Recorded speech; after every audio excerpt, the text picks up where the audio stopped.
You're listening to the No Labels, No Limits podcast with best-selling author Sarah Box, where you get the inside scoop on the steps action takers and decision makers take to align their purpose to their principles and achieve their goals in business and life. And now, without further ado, please welcome your commanding coach with plenty of chutzpah and heart, Sarah Box.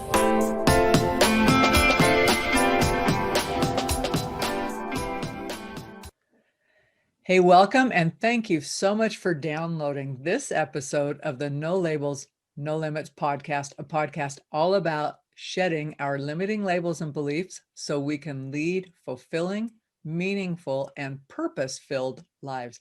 And I believe without a doubt, we each are capable of more than we imagine. And when we live without labels and limits, life is just a lot richer. So I'm Sarah and I'm your host, and I hope that you enjoy today's conversation with our guest, Greg Van Antwerp, as much as I do. I know I will. I've talked to Greg before, and I actually had the pleasure of meeting Greg through a mutual friend and superstar alliteration. I had the pleasure of meeting Greg through a mutual friend, and he is a superstar storyteller, Ken Fay. And Ken and I have done another project together. And, just in an offhanded comment, I just said, who else do you think I should know that's kind of cool and, could bring some insight and information to, my audience and the people who want to find inspiration in their lives. And without waiting a second, Ken said, "Oh, you got to meet my pal Greg." So I was inspired and intrigued because he said he is an urban archaeologist. And I'm thinking, I do not see the connection between who else should I meet and an urban archaeologist. So this begins the story of Greg. But let me tell you a little bit more about him, and this will all come clear to everybody during our interview today. But as you might expect from what I mentioned, Greg is a historian, he's an educator, and what he likes to say is he's a finder of things. And he's been searching tag and estate sales for almost his whole life. And then in 2009, he started blogging about his discoveries. And he says that what he enjoys most is to find a good story behind each of the items or the story of the original owners as well. And that got my mind spinning, like, how would you do that? I just look around my own house, and if I don't know where something came from, I'm just thinking, I know they were handed down, but I wouldn't even know where to start. So that piqued my interest. So Ken's been doing this for quite a while. And then in 2013, he began a speaker's tour. And over the past 7 years, he's visited libraries, historical societies, and community centers across the New York and New England geography lands, I guess. So the upper eastern part of the US.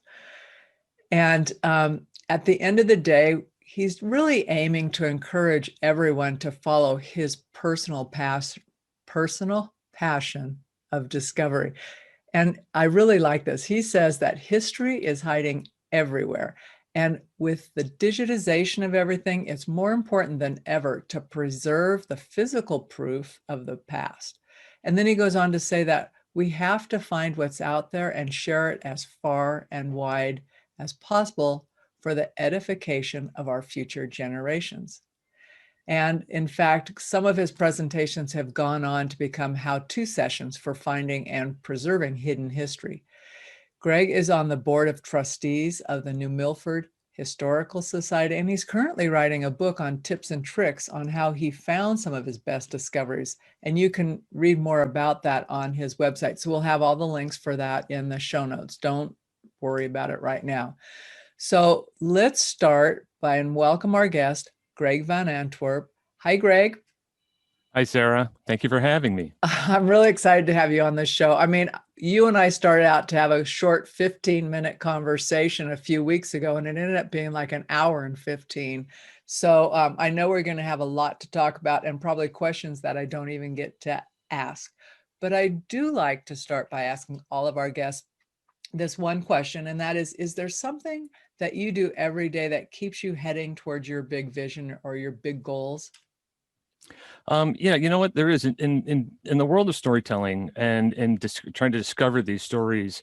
There's so much that passes by our eyes and ears that it's so hard to filter everything out. So, what I look for is to be able to figure out what are those ticking points. Is it going to draw? Is the story I'm going to find today going to draw something out of me emotionally? Is it going to make me happy, sad? Connected in some way, and that's kind of how I go and sort of keep myself focused. And that's how I kind of move forward with my day. So is it going to draw something out of you? Right. There's things that are just eye candy, things that you just, when you go and everything that you see and touch, whatever it is that you do, it's so easy to get distracted. And, at some point you have to kind of boil it down to, well, how is this going to be important to me? And how is it going to, and motivate me to go to the next step, to get out of it what I want to get out of it. And it's very general to describe. And as we get further into the interview, your audience will hopefully see what I'm getting at when I try and find the story core, the core of the story, and how to filter out all the other things that can so easily distract. And that's really it. It's looking for the emotional responses out of me. So it's like, in a good story, you want to get it to entertain your audience, and the way to entertain your audience is to meet their emotional needs. Make them laugh. Give some wow factor to what you've got, or if it's going to make them tear up, it's going to make them tear up. So the idea is that's sort of how I keep myself focused, and that's how I move on with my day. I really like it. And I like the fact that you're connecting it to your heart, right? Like what moves you, and what keeps you from going down every rabbit trail that you might come across. So, okay, I want to ask you, I think I mentioned in the introduction that when Ken said you were an urban archaeologist, I looked it up, honestly. I did, it's like, what? Okay, what's that? And I just laughed. I said, okay, what is that? I know archaeologist, urban archaeologist. So there's a description about, preserving and building on top of things. But how did you even get started on your journey of treasure hunting at tag shows, and then come to be what, you've been tagged as the urban archaeologist? I think it starts for all of us. It's, and I like to think I had this idyllic childhood, and I think, nope, I think I was just like every other kid. You are just so curious about the world around you, and you're always looking for something that's hanging out that is sort of kind of asking a question, like, what is that thing? What's around that corner? What's under that rock? It's why kids go digging for, salamanders in streams. Why would you even want to do that? Because it's there. And I think that, we sort of carry that through our lives, that sort of sense of discovery, of wonderment, of finding something new, and being able to, hold it and understand it. And that's kind of, I think, how this sort of manifestation of kind of search and discovery and recovery kind of grew for me. But the way I like to typify it for my audiences is, all you need to do is find one really cool thing, and you're kind of done, right? I mean, that's it. That's the catalyst. That's the thing that starts it all. And I have a lot of those, sort of like that one thing that that I discovered, and that always reminds me that, yep, this is why I do this. And then you keep finding things, and it just sort of keeps feeding that sort of part of your brain that just enjoys the wonderment of learning new things, and then sharing. So how I got started, well, I mean, from the beginning, I was always, a kid walking to school, and if I saw a junk pile on the side of the road, man, you'd have to tear me away with it with a crowbar. And these are the golden days of walking uphill both ways to school. But in the 70s growing up, I mean, I really did walk to my elementary school, and it was glorious walking through the suburbs of Westchester County. In New York, and you could do that, and you could do that and not end up on page 3. It was a safe thing to do, but that kind of grew into that sort of freedom of discovery, turned into the ability to kind of look for things like at tag and estate sales. that actually started, the story I love to tell is one of my parents teaching me to drive, my mother, in fact. We would drive around on Saturdays and she would help me practice driving. And one of the things you needed in New York State in order to pass your driver's test was to learn parallel parking. Well, where can you learn parallel parking on a Saturday? Well, my mom pointed to a tag sale down the road. Hey, let's go and park there. Give that a try. Well, you parallel park at a tag sale, you do it successfully. You can't just leave. You got to go in and take a look. And It's weird to do that, right? To show up and leave, and then people think you're just like, what are they doing? Well, you know what? You bring up a really good point. I think my mom sort of showed me that she was kind of uncomfortable going in and walking out without buying anything. So she would buy some little trinket or something, and I always called it a parting gift. Like they would give you on an old 70s game show. The Lee press-on nails. No, she would just go and buy some little trinket just to say sort of thank you. And but for me, I was like, she was sort of dragging me in at first, and then I would walk in and see like, oh, look, they're selling a bunch of beer cans or beer signs or beer paraphernalia. And as a 16-year-old, well, my eyes brightened up and I'm like, that's me. This is about beer, as a 16-year-old, it's might be just, running through your veins at some point. But anyway, so that's how I kind of got started. I started kind of collecting beer paraphernalia, and finding it at tag sales was the place to do it. And so that was sort of my first kind of collectible thing. And that kind of got me into, just the comfort level, which I really do have to appreciate, that a lot of people, not everybody goes to these sales. Not everybody does what I do. I can walk into any sale and talk to anybody because I'm so comfortable doing it. And it became a life skill for me to just walk into a stranger's house and they're obviously invited you in because they're selling things, but to be able to talk to them comfortably, carry on a conversation and chat with them is really something that it's just one of those life skills that everyone should have. So, but I realized that not everybody feels comfortable walking into a stranger's house and going, well, I'm going to look at their stuff and then paw through it and then leave.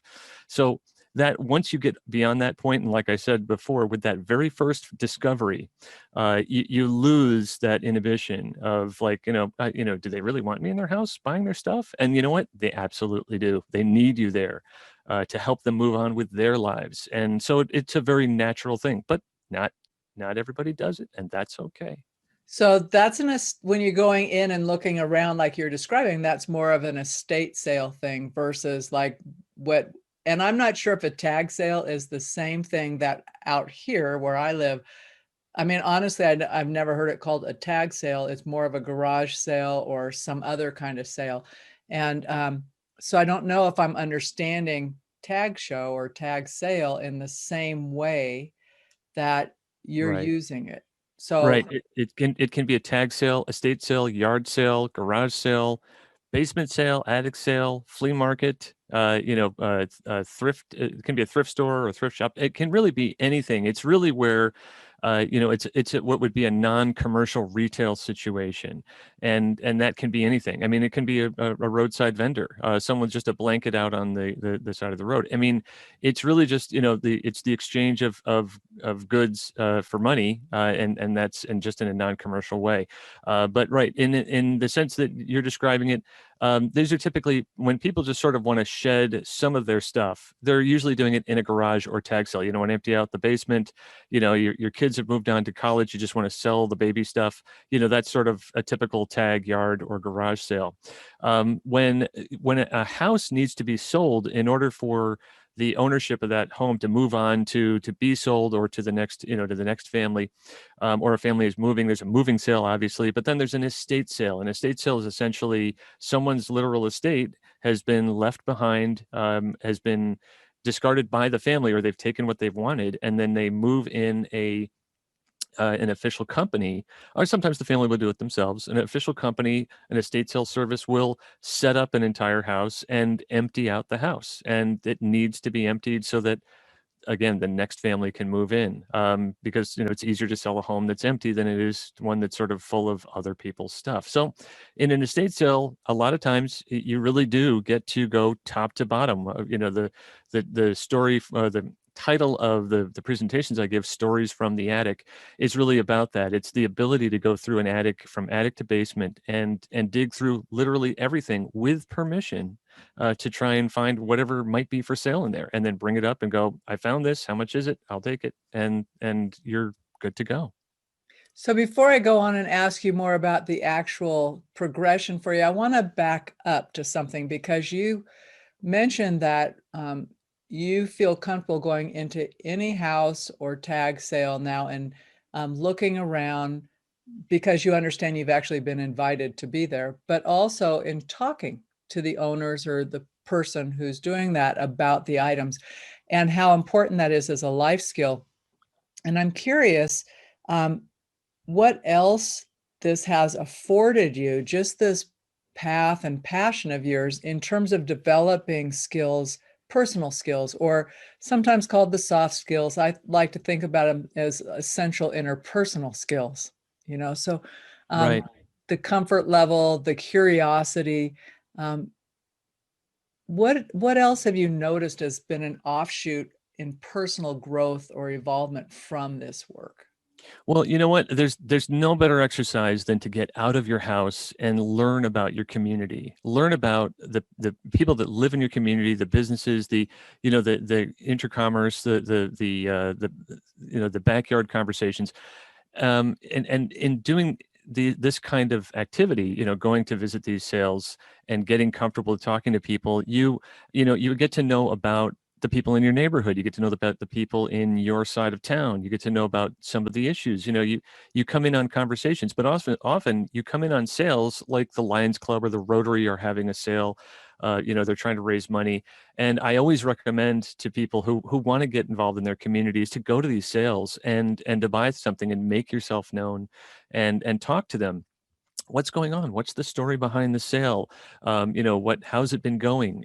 What a great selection of things, and to draw conversations out of people, so you get to learn about them, and you become a known quantity. You become someone to that. Oh, you then are networking, and that's just an absolutely essential skill, to feel comfortable talking to a stranger on the street. Really, not really in this case, but in sense, it might be in a school cafeteria or a church basement, and to say, hey, what's going on here? What's happening? And just be a good listener, and then draw off that conversation. And you may end up a member of the Rotary Club, or a speaker at the next Lions Club meeting. So that is what this has afforded me in that way, is the ability to connect, to network. And that's just I think the next step from being comfortable just chatting with anybody, is that now you're even more comfortable networking with people that you've never met before. And it's so interesting to meet people you don't know. I mean, it's not like you have to do a ton of research on them, but just to be really curious about them. Like when you said, what's going on here? Yeah. People want to tell you, because obviously they're putting time and energy in. So I do think that it's a great skill, but it's so rewarding because you learn a lot of things. And like you said, you become a known quantity. Yeah. So I want to ask you how you went, so you'd been collecting, you started early, parallel parking kind of helped you out there. But how did you go from finding and collecting to becoming actually the storyteller of those items? Well, you know what? It kind of started from just a natural curiosity. The one phrase that used to just grate me the wrong way was, when I hear other people say, "I'll see you on Facebook," and I thought that is the most. I just thought that was something terribly kind of negative, because the term "see you on Facebook" was really kind of grating me the wrong way.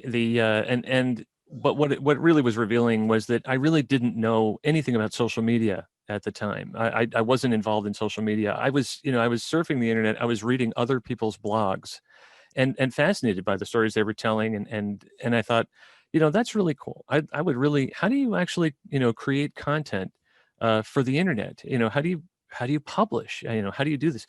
And it's not inherent. We anytime you find something new that you want to do, you got to figure out the steps and figure out how to do it. So literally, as a New Year's resolution in 2009, I said, you know what? I'm going to start a blog. And I thought, I just want to be able to learn how to do this thing. I want to create content. And I looked around, and, I've got some odd collect pieces I've collected that have, piqued my curiosity.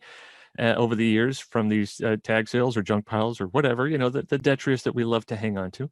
And I just picked something and I started writing about it. And I just took some pictures of it and I created my first blog post. And I called it, I think I called it Confessions of an Urban Archeologist. And I've always been a wordsmith. I love words. I love to play with words. And I've always loved archaeology anyway. I love digging in the dirt. Who doesn't? But to me, urban archaeology was it was kind of like digging inside. It was my own definition of the term. And of course, thanks to the internet, there really is no new thing under the sun. If you look, there's a million definitions now for an urban archaeologist. It could be someone who digs through old buildings or who sells, vintage plumbing, equipment or whatever. I mean, people have kind of taken the term and gone sideways with it, and that's fine. But I really use it now sort of as a persona of just, because I also love the sing-song way that urban archaeologist, it just kind of flows as a couple of words, and I really like it. But you know what, that really is how I got started storytelling. I just started blogging and trying to learn how to build an audience and how to market that blog and learning that I needed to keep contributing to it and keep it new and keep it fresh.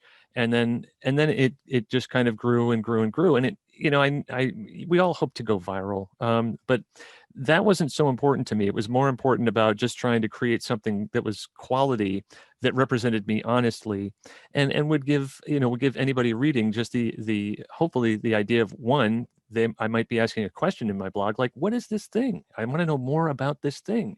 I use it more as a research tool to kind of reach out to an audience and ask questions. And that grew into writing for what was then Patch. Patch is still around, but at one point Patch was very free to bloggers to post their blogs onto any Patch town in the country, and there were almost 1,000 of them at the time. And I was literally staying up all night long, putting myself on 200-300 patches just to get my story out there, and then add a link so they would come back to my blog and finish reading or connect. It was great fun. And that in itself built a name for myself in terms of people then coming to me saying, you should do this or you should do that. And that led to the speaking engagements. I was invited off of someone reading a Patch article to present for a community group. And it was completely new to me. I'd never done that before. But you know what? You learn from doing new things that you've never done before. You learn to take opportunities as they come. And that's really been the most, I think, greatest benefit to what I've done. And that is appreciating every opportunity that comes along, such as we are here today. Yeah, well, you never know. First of all, I totally agree with that, because it's those opportunities, when I look backwards, at the time they just, they seem like, oh, that's interesting. But when I look back over like my timeline, if you will, those opportunities have been major pivots in my life that I couldn't have predicted, but totally Right. changed things for me and for Right. the better. And but it did require being curious. If there was any nerves, like just going, okay, I hate being nervous. I hate that, that pit in your stomach feeling like if you're just doing something for the first time and you feel exposed, but also just going, oh, that wasn't so bad. And then guess what? You end up loving it or finding something else about it. So I am right there with you as a fellow traveler. But I'm wondering if you have a story, like one of the objects or something that you've taught on or shared with someone before that you can share with us. Oh, yes. Can I just give you control? And Yes, you won't have absolutely. control forever, but can I give you control so you can teach us something and share a story? Yes, let me share the screen here, and I'm going to share a portion of my screen. Let me go to advanced here, and then portion of the screen, and then say, let's see, I'm going to share, just in case I need to do that, hit share really quick. And let's see, you should be seeing a beautiful, beautiful picture of a black blob. That's correct. It looks like black blob velvet, maybe. Yes, and I love to show this to my audience and say, isn't this the most beautiful picture you've ever seen? And of course, everyone should absolutely be like twisted in their appearance, going, no, it's not. It's actually, I can't see anything. And then I say, well, it really begins with this, and that is, it's, when you go into a house and find something that's just an abject mystery, and then you suddenly want to ask yourself a question of, what is this thing? And it was a piece of glass, and I held it up to the light, and this is what I saw when I held it up to the light. And I realized it was a glass negative. And I thought, oh, wow, that's interesting. Wow, you can almost see something there. And I was like, I've heard of glass negatives. Mostly we're familiar with celluloid negatives or plastic, of before digital. And so I bought this. And this was literally in a, tucked in an old dresser in a house that was being demolished. And I was lucky to get it out of there. And I brought it home, and I looked up on the internet. God bless the internet. How do you process a glass negative? And it was actually a pretty convoluted process of using a scanner and a light and a piece of paper over it, and then Photoshop. But this is what you get. And yeah, it is jaw-droppingly amazing to see when you go from this to this. And I love to show an audience this, because it's the point at which, and again, this is going back to, how do you reach that comfort level talking to an audience, and what skills have I gotten from doing all this, and, knowing how an audience is going to react. And it is a beautiful picture. This is a beautiful couple. And I always tell people that I'm absolutely in love with this couple.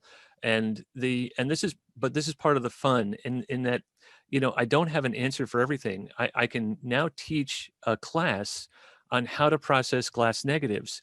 And it isn't as complicated as throwing it on your scanner and putting a white piece of paper on top and using a lamp and using Photoshop. You can actually do this with your own smartphone, and it's very easy to do. And that is the most fun for me, to have found this thing, to have had it teach me how to process it, and then to take that knowledge and then pass it on to people. So I'm actually giving them this double benefit of, look at this beautiful thing from the past, and now you can do it too. Do you have old negatives at home? Doesn't matter if they're celluloid or glass or whatever. You can do it too, and I can show you how. And that's the beauty of it. That's the fun. And so that's my one story. I can give you plenty of other stories. Well, leave that image up for a minute, if you would, because I Yeah, just sure. want to enjoy it a little longer. I have a question about your mental process. Right. So, because I always listen for the questions we ask ourselves, or the question behind the question that we sometimes think we're answering, right? And you said you Googled, how do you process this negative? Right. So when you are thinking about uncovering something, how do you know which question to start with?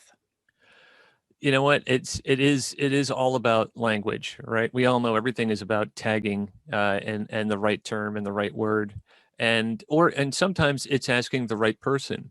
But it's also, I think it's just actually having the confidence to know that the answer is out there. It's kind of why I enjoy, my wife and I enjoy doing jigsaw puzzles.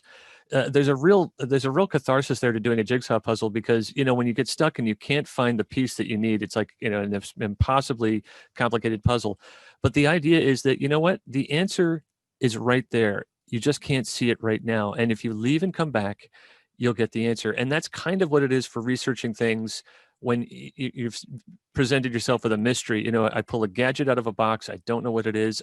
Just knowing that the answer is out there somewhere is what drives you to keep it. It's such a great motivator to keep going, to know that you can find the answer to this. And even if you don't find the answer right away, the process itself is an education unto itself, and that's a joy.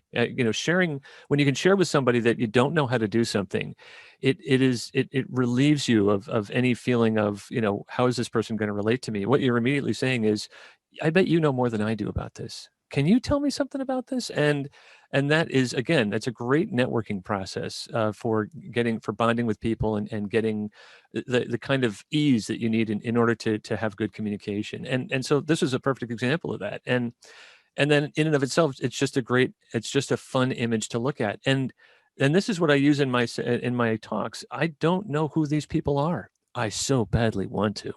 But if I present this to the audience and say, does anybody know? Can you tell me something about this picture? And we talk about photo forensics. What can you tell me about how they're dressed, how they're standing? anything at all. And so it's fun to watch people go through this mental process of looking closely at the picture and then presenting their ideas, and it becomes a wonderful conversation. And this is what's so great about giving these talks, is that there's such ease in presenting that if you're nervous about speaking in front of an audience, you lose that inhibition so quickly when you're sharing something that you're passionate about, and that you kind of extend that passion out to your audience, and your audience gives it right back and goes, yeah, that is amazing. We can all agree that that's a really great before and after picture. I mean, this to that. And then I can go into a much longer rabbit hole about glass negatives that we would take us into a mini series of interview here, which I won't do to you, Sarah. But anyway, but that is what kind of moves me through this whole process. Well, and depending on who you're speaking with, I could imagine someone in the audience, based on their background and interest, would say, oh, that fabric came from this time or whatever. So, you can continue to discover as you go forward, as long as you keep sharing. Right. Or even about the foliage that's behind them, or landmarks, like you said. That's Right. just utterly fascinating to me. Okay, I'm good. I just wanted to look at those guys more. I could come up with a ton of questions, but since you said you don't know who they are, I stopped. So, okay. Yeah. Was there a time that you found something that you were kind of pulling the threads on, but you weren't able to solve the question you had or answer the question you had? Well, you know what? I can share another image if you like. Please, This, yeah. yeah, this is a great one, in that, this is what a lot of people do ask about, and that is, again, and I talked about this earlier, the comfort level of going into someone's home and pulling out their memories. When you realize that they've been discarded and it's sort of up for grabs, what you have to realize is that these things, the next stop in the life of these physical objects, is a dumpster.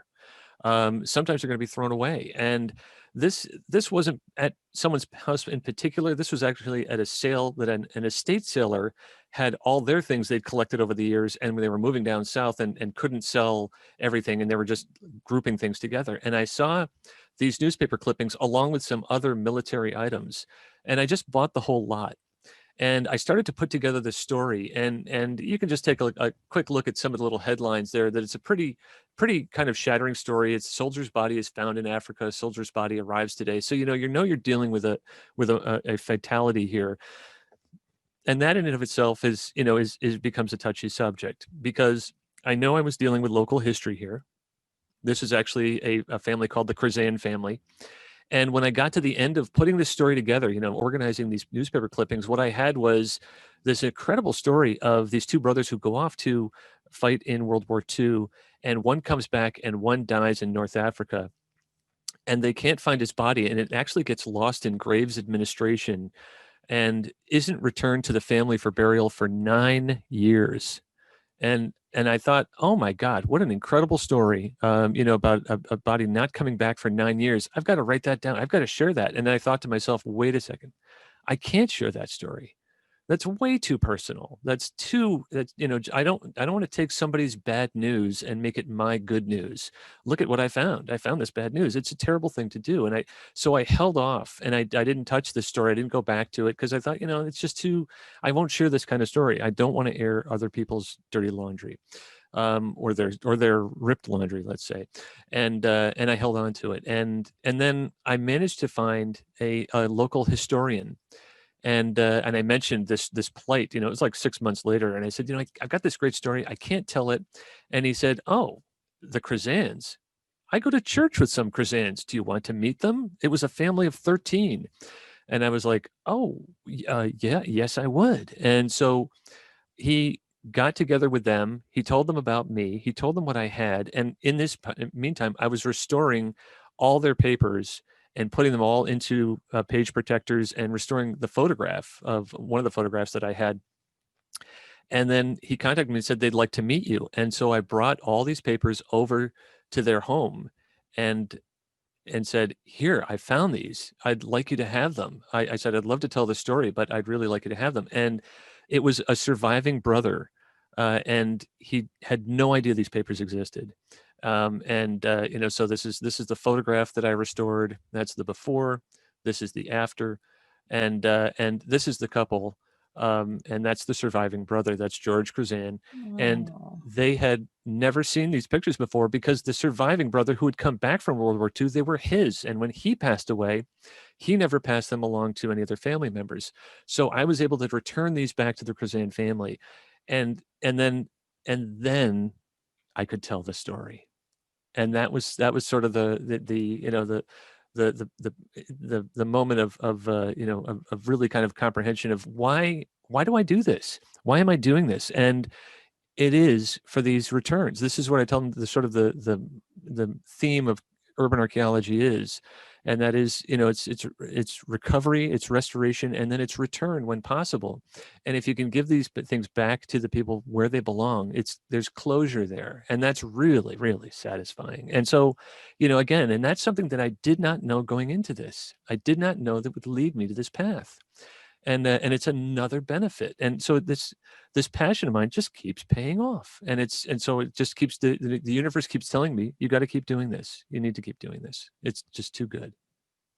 Has there been a time, that you were unable to find answers? You were curious, you kind of did some digging.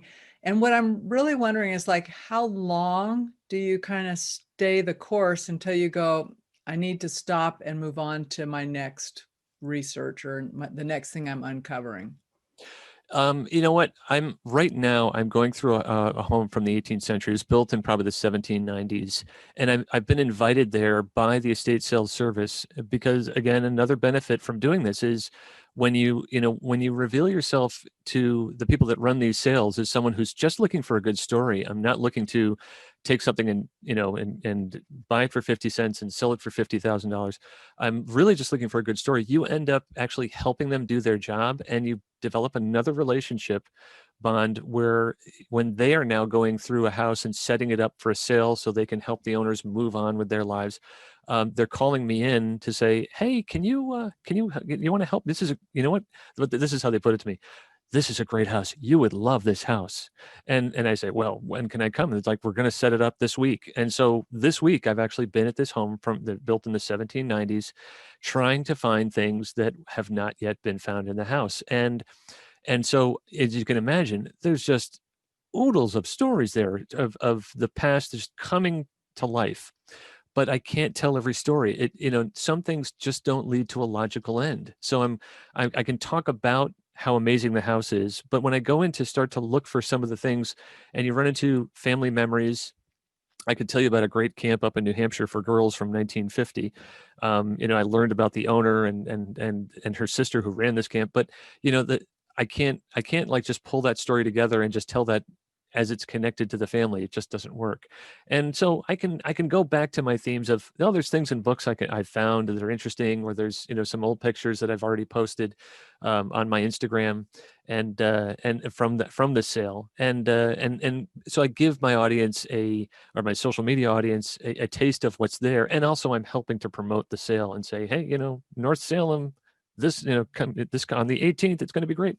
And that's how I can kind of work this relationship with these estate sales services. But I really do end up walking away frustrated, going, oh, there's a story there, and I can't pull this one out. It's just like a rusty nail in a really old board. You just try and dig and you can't pull it out, and you have to sometimes walk away from it. And that is the challenge of doing what I do. It's like there isn't always just the perfect story. You're always looking for the next really good story, and because it's a form of expression, artists are never satisfied with their work, so that's always going to be a problem for me. So how do you reframe those instances so they don't just kind of keep chomping in the back of your mind going, yeah, but what about this one? You didn't finish it. How do you like close that story, if you don't mind the connection? I think, well, you know what? I think I can get philosophical here and say that, we're all unfinished stories. We can't just put closure on every single thing that we meet, that we see that passes in front of us. Some things you just have to, and I think the way that I can kind of turn that around is to go back to that glass negative and say, I don't know who that couple is. I still don't, but I can use that unfinished story as a way to involve the audience, as a way to reach out and continue networking and say, I don't know this, but do you?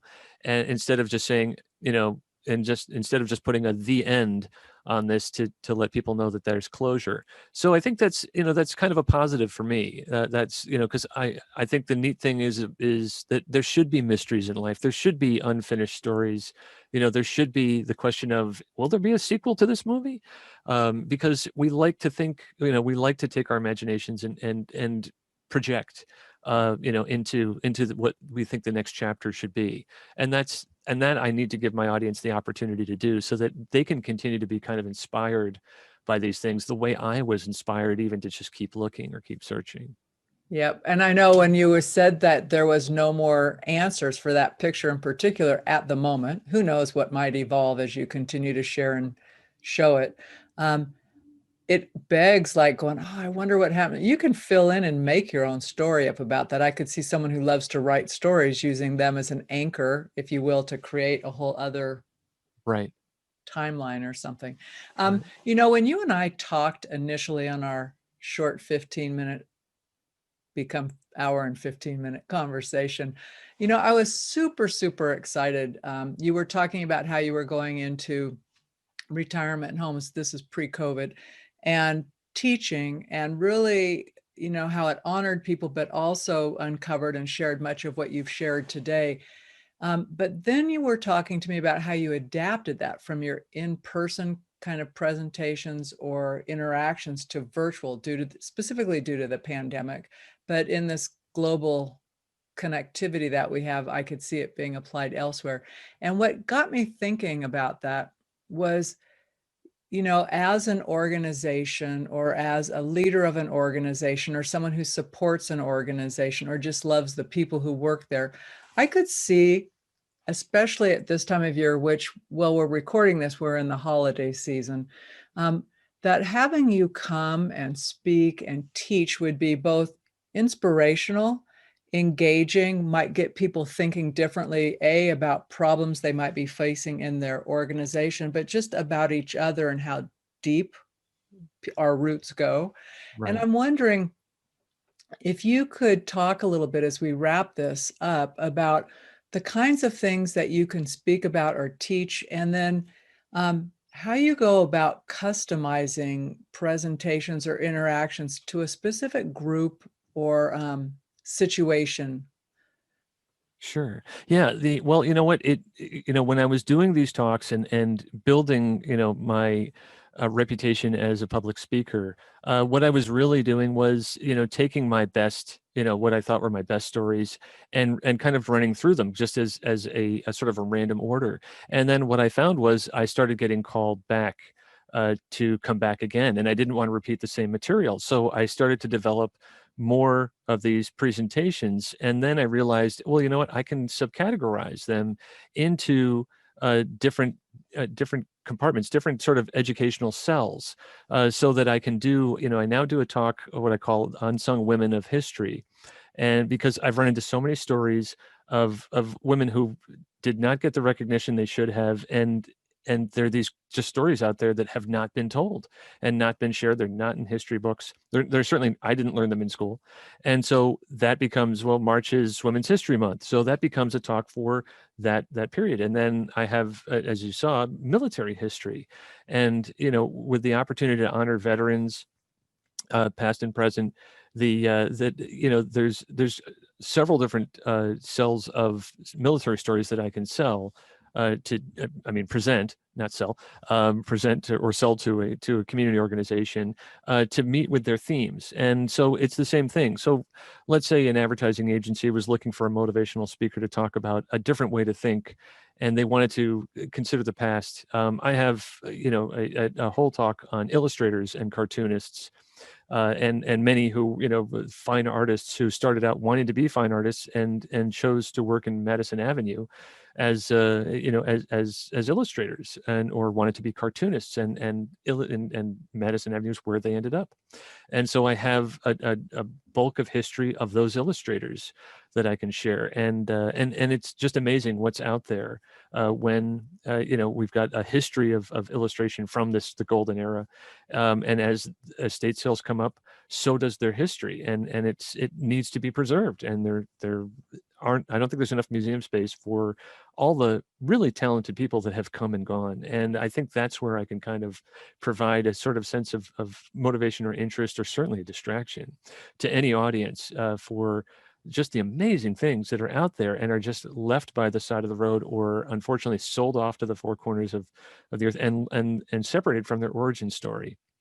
And that kind of thing is inspirational, and it's positive, and I'd like to think it gets people thinking a different way. And so yeah, there's a real opportunity there that I'd love to explore. And again, doing this virtually now means I can really do this anywhere. I would give anything to be able to go back to doing live performances, because I do so love that, because there's nothing better than what I call the afterglow, when you've given a talk and then people want to come up and you realize you've sparked this sense of reminiscence and nostalgia in them, and they want to share their stories, and they want to talk about what they know about.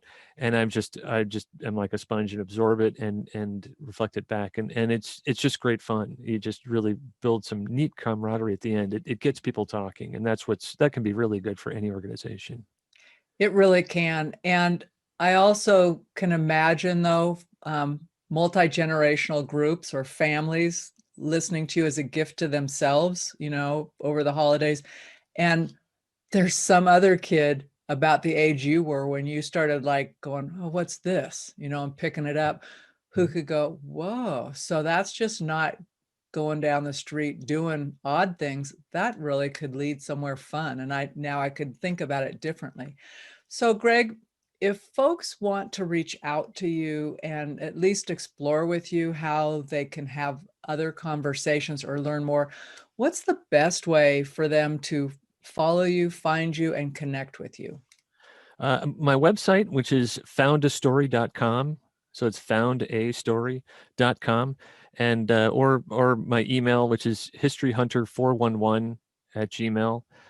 These are, again, being the wordsmith, I think you can also find me, with a word connected with the archaeologist, but it's such a long word that I really prefer that people use foundastory.com. So easy.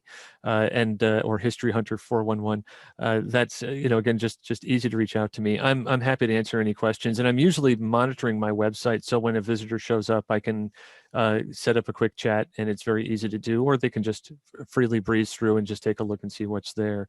And so those are really the best ways. I'm on Instagram as Urban Archeologist, Urban_archeologist, and I'm on by my first name, Greg Van Antwerp, on Facebook. It's very easy to find me as well. So for a time there, when I was blogging heavily, just the blog itself, you could look up Urban Archeologist. If you look up the Urban Archeologist, I think you'll find me within the first page, at least, of a Google search. But foundastory.com is the best way, I think. Okay. And for listeners, no worries. That will all be in the show notes so that you can go down, read it, click it, and just go and find Greg. So Greg, I want to thank you. As we wrap this, I think there are some fun opportunities in the future to bring you back to my community. And when I say my community, it's the No Labels, No Limits community, as well as the Intentional Leaders community, which is a separate group of leaders throughout the nation and, in fact, the world, who are trying to focus on leading in a way that changes outcomes for the people they serve. And I just think your lessons and information are so valuable. So I want to thank you for taking time to be with us on this podcast today. Thank you so much for having me, Sarah. This was wonderful. I really appreciate it. Well, and for our listeners, I want to thank you also. Without you, there's no podcast, actually. So I do have a favor to ask of you, listeners, and that is, if you found value in this episode, and especially if you can think of an organization or a group who just, they would absolutely enjoy meeting Greg via this episode or having him come talk, please share this with them. Because the more people who learn about this, the more who can open up new options for themselves. Just click the share button on whatever platform you use and then help us spread the word. The second is, along with spreading the word, if you want to help us continue to share messages of learning and hope and possibilities by taking inspired action, we're going to invite you to become a No Labels, No Limits patron. And there are different levels and benefits you get from that. So the details of that will be coming up shortly. But to get involved and learn more, just visit us on the No Labels, No Limits podcast webpage and click on the link that's there. You'll see it'll either say spread inspired action or buy us a coffee, same link. And we'll let you in on what being a patron is in the short term and really the benefits for you in the long term. And more than anything, the benefit is spreading the word to others. So we appreciate you walking alongside us on this journey and super appreciate everybody who's pushing past difficult times or doubts to live without labels and limits, because we all benefit. So until next week, believe in yourself and take action. No matter how small, it will take you down a different road. You've been listening to the No Labels, No Limits podcast with best-selling author, change agent, and strategic vision coach, Sarah Box. You can grab the show notes and find out how to work with Sarah at sarahbox.com/No Labels, No Limits podcast. We'd love this podcast to reach as many people as possible. So please remember to rate, leave a 5-star review, and share the podcast with someone you think would get value from this conversation. Until next time, keep taking those daily action steps to align your purpose to your principles and achieve your goals in business and life.